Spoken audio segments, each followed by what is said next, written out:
विश्व के प्रसिद्ध ताजमहल से मात्र 2.5 किलोमीटर के दूरी पर यह आगरा का किला स्थित है। इस किले पर भरतपुर रियासत, लोधी, मुगल डायनेस्टी, मराठा साम्राज्य, इन जैसे अलग अलग राजाओं ने राज्य किया और अपने आखिरी समय में ब्रिटिश एम्पायर ने पूरे भारत के साथ में इस किले पर कब्जा कर लिया था। आगरा के इसी किले के अंदर औरंगजेब ने अपने पिता शाहजहां को 8 सालों तक कैद करके रखा था और इसी किले के अंदर महारानी जोधाबाई का मंदिर और उनका रसोई घर आज भी आपको देखने को मिलता है, जहाँ पर वो खाना बनाया करती थी। और इसी किले में औरंगजेब ने मराठा योद्धा छत्रपति शिवाजी महाराज जी को छल से बुलाकर यहाँ पर कैद करके रखा था। वो कमरा आज भी इस किले में मौजूद है। मुगल शैली और हिंदू शैली में बनाए गए इस आगरे के किले के अंदर 1008 किलो सोने से बना हुआ ये शाहजहां और मुमताज का बेडरूम, यहाँ की खूबसूरत अंगूरी बाग, अकबर बादशाह का डाइनिंग हॉल जहाँ पर वो खाना खाया करते थे, यहाँ का मीना बाजार और मुमताज का शीश महल, इस तरह के नायाब चीजों को दिखाते हुए हम आपको इस वीडियो में आगरा के इस किले का ऐतिहासिक टूर कराने वाले हैं। शाहजहां के समय में अमर सिंह राठौड़ नाम के कमांडर हुआ करते थे और उन्होंने 1644 में इस 75 फीट ऊंचे प्रवेश द्वार से अपने घोड़े के साथ में छलांग लगाई थी और उन्होंने शाहजहां को कई सारे युद्ध जितवाए थे। इसलिए इस किले के पहले प्रवेश द्वार का नाम अमर सिंह राठौड़ रखा गया और इसी गेट से आपको अंदर जाना होता है। इस किले का ये दूसरा प्रवेश द्वार है, जिसे नौबत खाना कहा जाता है। जब राजा महाराजा युद्ध जीतकर इस किले में आया करते थे, तब इसी जगह पर ढोल और नगाड़े बजाते हुए इस प्रवेश द्वार के ऊपर बने हुए इन झरोकों में दासियां नृत्य करते हुए राजा पर फूल बरसाकर उनका स्वागत किया जाता था। इस अकबरी प्रवेश द्वार से किले के अंदर आते ही सामने आपको यह गलियारा नजर आएगा।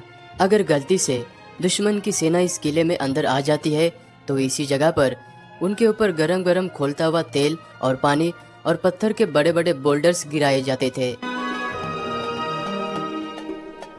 यहाँ पर आपको ये एक ही पत्थर से बनाया गया 3000 किलो का अकबर के बेटे जहांगीर का ये बाथ टब नजर आएगा।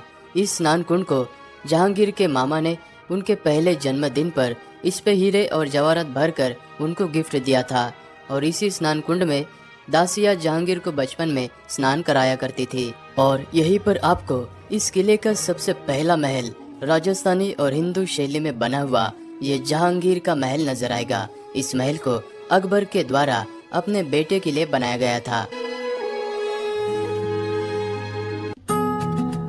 खूबसूरत और नक्काशीदार इस जहांगीर के महल को रंग महल के नाम से भी जाना जाता है, क्योंकि अकबर के समय में इसी जगह पर अलग अलग त्योहार मनाया जाता था।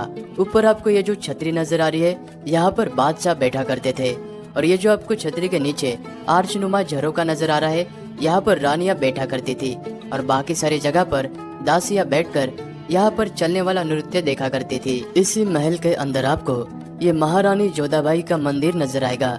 इस मंदिर के गर्भगृह में किसी जमाने में राधा कृष्ण जी के साथ में अलग अलग देवी देवताओं की प्रतिमा हुआ करती थी। बाद में औरंगजेब के जमाने में ये सारी मूर्तियां हटा दी गई। इस महल में आपको ये डाइनिंग हॉल भी नजर आएगा।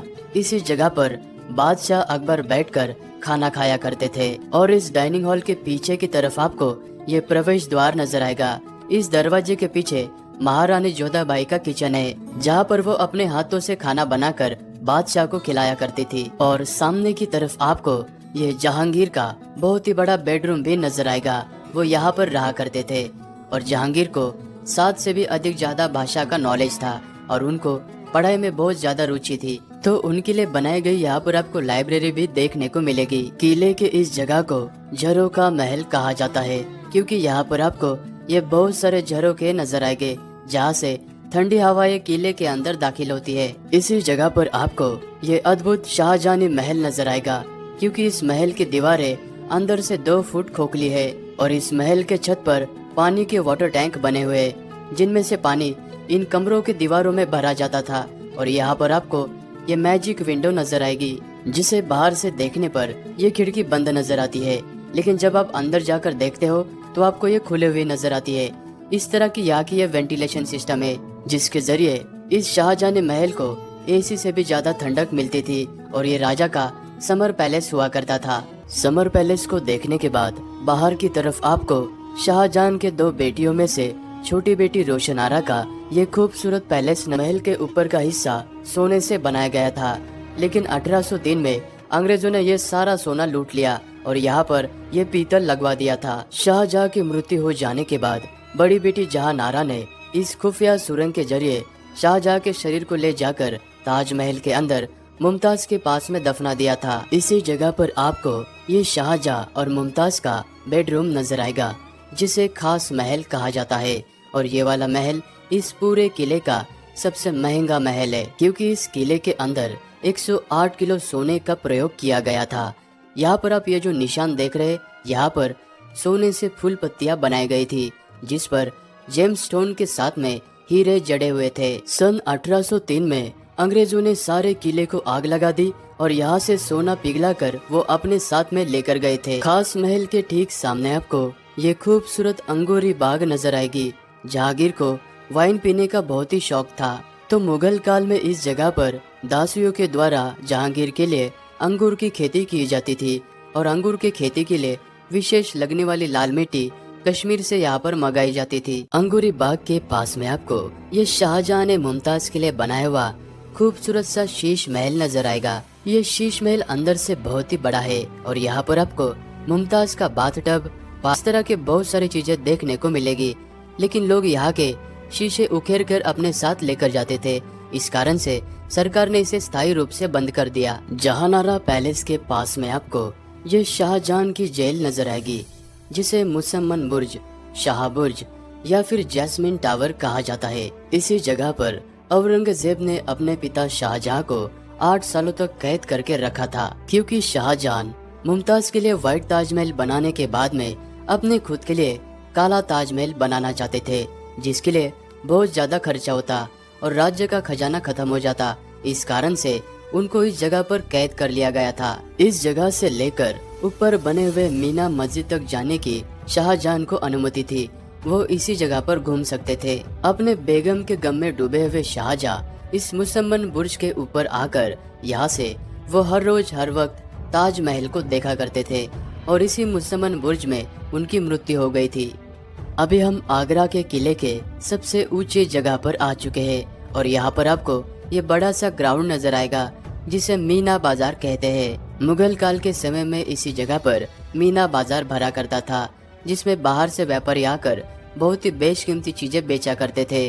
और इस मीना बाजार के निचले मंजिल पर बादशाह अकबर के जमाने की बैंक बनी हुई है, जहाँ पर सोने और चांदी के मोहरे बनाए जाते थे। यहीं पर आपको मुगल के समय का ये पार्लियामेंट हाउस यानी दीवान, और इस सिंहासन के सामने आपको ये व्हाइट मार्बल का सिंहासन नजर आएगा, जो कि शाहजहां का है। और शाहजहां यहाँ पर बैठकर अक्सर ताजमहल को देखा करते थे। सामने आपको वो जो रेलवे का ब्रिज नजर आ रहा है, उस जगह से अंग्रेजों ने तोफ का गोला चलाया था और वो वाला तोफ का गोला इस सिंहासन पर लगा। यहाँ से बाउंस होकर वो जो तोफ का गोला है, सामने आपको ये दीवान खास नजर आ रहा है, इसके दीवार के ऊपर वो तोफ का गोला लगा था। यहाँ पर आप ये निशान देख सकते हैं, ये तोफ के गोले का निशान है। अभी हम आगरा के किले के सबसे महत्वपूर्ण हिस्से में आ चुके हैं, जिसे दीवाने आम कहा जाता है। और मुगल काल में इस जगह पर 30 फीट बड़ी सोने की जंजीर हुआ करती थी, जिसे आदले जंजीर कहा जाता था। और सामान्य जनता को जब भी कोई भी प्रॉब्लम आती, वो यहाँ पर आकर उस जंजीर को जोर से बजाया करती थी। और इस दीवाने आम के बीच में तख्त पर राजा बैठा करते थे और राजा के दोनों साइड में रानियां बैठा करती थी। तो इस तरह से यहाँ पर राज्य के जनता के प्रश्न को राजा सुलझाया करते थे। इसी जगह पर औरंगजेब ने छत्रपति शिवाजी महाराज जी को छल से आगरा में बुलाकर दीवाने खास में ना बुलाते हुए इस दीवाने आम में बुलाकर उनको आखिर में खड़ा किया। और औरंगजेब ने छत्रपति शिवाजी महाराज जी के साथ में उनके बेटे छत्रपति संभाजी राजे और उनके मिनिस्टर हीरो जी को नजरबंद कर दिया था। 3 से 4 महीने जेल में रहने के बाद छत्रपति शिवाजी महाराज जी ने बहुत ही अच्छा प्लान बनाकर वह फलों की टोकरी में छुपकर इस किले के बाहर गए थे। और ये बात जब औरंगजेब को पता चली तो वो बहुत ही हैरान रह गए थे।